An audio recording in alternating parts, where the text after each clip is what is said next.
మనతో పాటు ఉన్నారు లోక్సత్తా అధినేత జయప్రకాష్ నారాయణ గారు. ఆయన ఏం చెప్తారో ఒకసారి చూద్దాం. సార్ నమస్తే అండి. నమస్తే నిరుపమ. సార్, జమిలీ ఎన్నికలు దాంట్లో అడ్వాంటేజెస్ ఏంటి, డిసడ్వాంటేజెస్ ఏంటి? నా దృష్టిలో ఇది కొండంద వెలుగును పట్టడం లాంటిది. జమిలీ ఎన్నికలు తీసుకురావడం కోసం జరగాల్సిన తతంగమేమో చాలా పెద్దది. ఓకే. మౌలికమైన రాజ్యాంగ సవరణ ఒకటి కానీ బహుశా చాలా సవరణలు కావాల్సిన అవసరం. ఎందుకంటే ఏ రాష్ట్ర శాసనసభ అయినా సరే మీరు దాని పదవీ కాలాన్ని పరిమితం చేయాలనుకోండి 2029 ఇప్పుడు దానికి ప్రతి శాసనసభకి ఒక సవరణ తీసుకోవాల్సి వస్తుంది. ఫెడరల్ వ్యవస్థలో జాతీయ స్థాయి చట్టసభ వేరు, రాష్ట్రాల చట్టసభలు, దీనికి సంబంధం లేదు.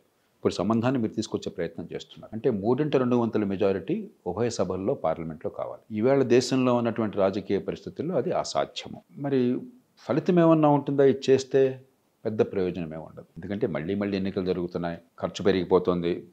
రాష్ట్రము జాతీయ స్థాయి వేరు ఎన్నికలు జరిగితే మరి మన పరిపాలన కానీ రాజకీయం కానీ టైం అంతా కూడా ఎలక్షన్ ప్రచారానికే పోతుంది. ఇవి వచ్చేటువంటి ఆలోచనలు. ఖర్చు విషయం ఆలోచిద్దాం. బహుశా 2024 లోక్సభ ఎన్నికలకి 10,000 కోట్లు ఖర్చు అయి ఉంటుంది దేశానికి, ఖజానాకి. కరెక్ట్గా లెక్కలు తెలియవు, కానీ 2019లో 6,500 కోట్లు ఖర్చు అయినట్టుగా చెప్పారు. ఇప్పుడు ఈసారి కొంచెం ఒక 3,000 కోట్లు పెరిగింది అనుకోవచ్చు, అటు ఇటు. ఇదే అసెంబ్లీ ఎన్నికలు కనుక మొత్తం అన్ని రాష్ట్రాల్లో వేరుగా జరిగినట్టయితే ఇంకో 10,000 కోట్లు లెక్కేసుకోండి. రెండు ఏకకాలంలో జరిగినట్టయితే బహుశా 10,000 కోట్లు ఒక్కదానికి పెట్టే ఖర్చు బదులు రెండుకి కలిపి 13,000-14,000 కోట్లు అవుతుంది. అదనంగా పైలట్ బాక్సులు మిగతావన్నీ చేయాలి కదా, యంత్రాంగము 2 ఓట్లు వేయాలి కదా, ఒకటి కాదు. అంటే ఒక 5-6 వేల కోట్ల రూపాయలు మనకి ఆదా అవుతుంది 5 ఏళ్ల కాలంలో. దేశం మొత్తానికి కలిపి అంటే సంవత్సరానికి 1,000-1,200 కోట్లు ఆదా అవుతుంది. ఒక్క రోజున ఈ దేశంలో ప్రభుత్వాలు పెట్టే ఖర్చు 20,000 కోట్ల రూపాయలు. కాబట్టి రోజుకి 20,000 కోట్ల రూపాయలు ప్రభుత్వాలు ఖర్చు పెడుతున్న దేశంలో ఏడాదికి 1,000 కోట్ల రూపాయలు ఆదా చేయడం కోసం ఇంత ఆర్భాటం చేయాల్సిన అవసరం ఉన్నదా? ఒకటి పెద్ద ఖర్చు అయిపోతుంది కాబట్టి చేయాలని చెప్పన్నది ఆ వాదన.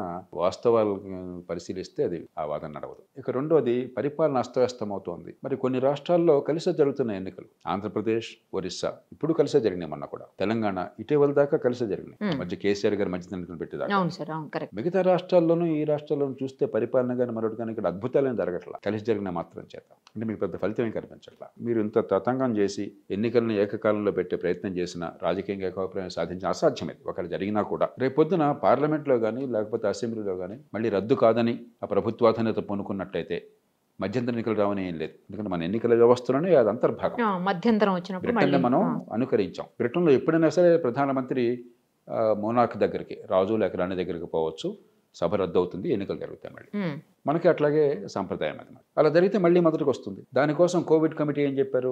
రాష్ట్ర శాసనసభ ఎన్నిక గనక మళ్ళీ మధ్యంతర ఎన్నికల ద్వారా జరగాల్సి వస్తే మధ్యలో ఈసారి ఎన్నికే శాసనసభ ఉంటుంది, కొత్తగా ఎన్నికేది, దాని పదవీ కాలం పరిమితం చేసి వచ్చే లోక్సభ ఎన్నికప్పుడు ఆగిపోయి మళ్ళీ ఎలక్షన్ జరుగుతుంది. అంటే ఏడాది మిగిలితే ఏడాదికి ఎలక్షన్ జరుగుతుంది, 2 ఏళ్ళు అయితే 2 ఏళ్లకే జరుగుతుంది. అట్లాగే జాతీయ స్థాయిలో లోక్సభ ఎన్నిక మధ్యంతర ఎన్నిక వచ్చింది అనుకోండి, మొత్తం అన్ని రాష్ట్రాల రద్దే మళ్ళీ ఎన్నిక జరుగుతుంది. మీకు ఇప్పటికే మన పరిపాలన అని చెప్పంటే అన్ని తాత్కాలికమైన తాయిలాలే. పరిపాలన అంతా దేశం అంతా కూడా చాలా మేరకు తగ్గిపోయింది. ఎలాగ ఓటర్లను ఆకర్షించాలా, ఎలాగ తాత్కాలికమైన తాయిలాలు ఇవ్వాలా, నెలకింత డబ్బు ఇచ్చాము, మరొకటి ఇచ్చాము, ఇదే గొడవ అంతా కూడా. అన్ని రాష్ట్రాలు 6 గ్యారెంటీలు, 10 గ్యారెంటీలు, 9 గ్యారెంటీలు, మన గొడవ అంతా అదే కదా. పరిపాలన, చట్టబద్ధ పాలన, మంచి విద్య, ఆరోగ్యం అందించడం, మౌలిక సదుపాయాల కల్పన, ఆర్థికాభివృద్ధి, దాని మీద దృష్టి ఎక్కడ ఉంది? ఇక మీరు ఈ రకంగా 2 ఏళ్లకో ఏడాదికో మళ్ళీ ఎన్నికలు వచ్చే పరిస్థితి అనుకోండి, రాష్ట్రంలో కానీ జాతీయ స్థాయిలో కానీ, మీరు ఇంకా ఈ దేశంలో దీర్ఘకాలం గురించి ఏమైనా ఆలోచిస్తారా? అంతా తాత్కాలికంగా ఓటర్లను మచ్చిక చేసుకోవటమే. అంటే పరిపాలన ఇంకా కుండుకు పడిపోతుంది, బాగుపడిపోతుంది. మరి కొండంద వెలుగును పట్టడం కంటే ఇంత పెద్ద తతంగం చేసి చివరికి వచ్చే ఫలితమే కనిపించదు. మనకు అర్థమవుతుంది. ఇంత పెద్ద ప్రయత్నం చేసేటైతే ఎన్నికల వ్యవస్థను సమూలంగా మార్చాలి. ఆంధ్రప్రదేశ్ ఉంది, మొన్న ఎన్నికల్లో కనీసం 10,000 కోట్ల రూపాయల పైచులు ఖర్చు అయింది ఎలక్షన్లో. 30-40 కోట్లు చాలా నియోజకవర్గాల్లో అభ్యర్థులు పెట్టారు. అందరికీ తెలుసా సంగతి. దీనిలో పెద్ద రహస్యం ఏం లేదు. వాళ్ళు లెక్కలు చెప్పిన ప్రకారం మేము చట్టం విధించిన పరిమితి లోపల ఖర్చు పెట్టామని వాళ్ళు బ్రహ్మాండంగా రాసిస్తారు. 45 ఆ చట్టం విధించిన పరిమితి 45 లక్షల రూపాయలు నాకు గుర్తున్నంత వరకు ఆంధ్రప్రదేశ్లో అసెంబ్లీకి, నియోజకవర్గానికి 170 మంది అభ్యర్థులు 45 కోట్లు పెట్టారు. అది నిజమైన సమస్య. 40 కోట్లు అసెంబ్లీ ఎన్నికల్లో ఒక అభ్యర్థి పెట్టిన తర్వాత మంచి పరిపాలన ఉంటుంది, నిజాయితీ నిలబడుతుంది, ప్రజా సంక్షేమం వర్ధిల్లుతుంది అన్నది ఇది మనం పిచ్చి మాట, సాధ్యం కాదు. కాబట్టి ఈ ఖర్చు లేకుండా, అక్రమ ఖర్చు లేకుండా, ఈ ఎన్నికల్లో ఒక వ్యాపారంగా మార్చకుండా చేయాలంటే ఎన్నికల వ్యవస్థలో మార్చాలి. ఆ పెద్ద ప్రయత్నం చేస్తే దానికి జరిగే తతంగం ఇంతకంటే ఎక్కువేం కాదు, ఎందుకంటే తక్కువ ఉంటుంది, దానికి ఫలితం వస్తుంది, నిజంగా వ్యవస్థ బాగుపడుతుంది. ఇది కొండంత వెలుగును పట్టడం పెద్ద ఫలితమేమి ఉండదు, కానీ బోల్డంత ఆర్భాటం కనిపిస్తుంది, బోల్డంత కష్టం కనిపిస్తుంది. ఏదో చేసాం అనిపిస్తుంది, ఏమీ జరగదు. జమిలీ ఎన్నికలు చాలా మంది సర్వరు నివారణ అనుకుంటున్నారు. ఇది జరిగిపోతే ఏమీ జరగవు, అద్భుతాలు. 1 నేషన్ 1 ఎలక్షన్. మళ్ళీ చెప్తున్నా, ఇప్పటిదాకా వివిధ రాష్ట్రాల్లో 2 ఎన్నికలు ఒకసారి జరుగుతున్నాయి. ఆంధ్రప్రదేశ్లో, చాలా చోట్ల ఒరిస్సాలో ఉదాహరణ. ఏం అద్భుతాలు జరిగినాయి కనుక ఇక్కడ జరగని అద్భుతాలు, ఏం అద్భుతాలు ఆశిస్తున్నారు మీరు? దున్నపోతే ఏంటంటే దూడను కట్టేయడం అని చెప్పని తప్పితే లోతుగా ఆలోచన జరగాలి. అంటే సార్ ఇప్పుడు మీరు ఇందాక ఒక మాట అన్నారు, మధ్యలో కనుక ఏదైనా మధ్యంతర ఎన్నికలు వస్తే పరిస్థితి ఏంటి అని. ఒకవేళ అలా వచ్చినప్పుడు 1 ఇయరే ఉందనుకుందాం సార్, 6 మంత్స్కి గవర్నర్ పాలన పెట్టే అవకాశం ఉంటుంది కదా, దాన్ని ఇంకో 6 మంత్స్కి ఎక్స్టెండ్ చేయొచ్చు, అట్లా కుదరదా? అంటే ఎంత గందరగోళం చేస్తున్నారు. గందరగోళం అవుతుంది అంట. రాజ్యాంగంలో అసలు రాష్ట్రపతి గవర్నర్ పాలన ఇష్టం వచ్చినట్టు పెట్టడం లేదు. బాగా పెడితే రాష్ట్రపతి పాలన 356 అధికారం ఉపయోగిస్తే ఒక 6 నెలలు పెడదు. అది కూడా బొమ్మాయి జడ్జిమెంట్ ప్రకారం అది డెడ్ అని చెప్పన్నాం. అది చేసినా కూడా 6 నెలల కంటే ఎక్కువ ఉండడానికి వీల్లేదు, ఎక్స్టెండ్ చేయడానికి లేదు. అంటే మీరు చిన్న ప్రయోజనం వస్తుందని ఆ ప్రయోజనం కనిపించట్లేదు, చాలా విన్యాసాలు చేయాల్సి వస్తుంది, వ్యవస్థలో మంచి మార్పు ఏం రావటం లేదు. ఎందుకు మరి వృధా ప్రయాస? అందుకని నేను చెప్పేది కొండంద వెలుకని పట్టడం అన్నది. అంటే సార్ ఇలా చేయటం వల్ల రిజల్ట్ అనేది పూర్తి స్థాయిలో మొన్న మనం చూసాం, పెద్దగా ఎక్కువ మెజారిటీ కనిపించినటువంటి పరిస్థితులు ఉన్నాయి. అది ఏ పార్టీకి అయినా సరే.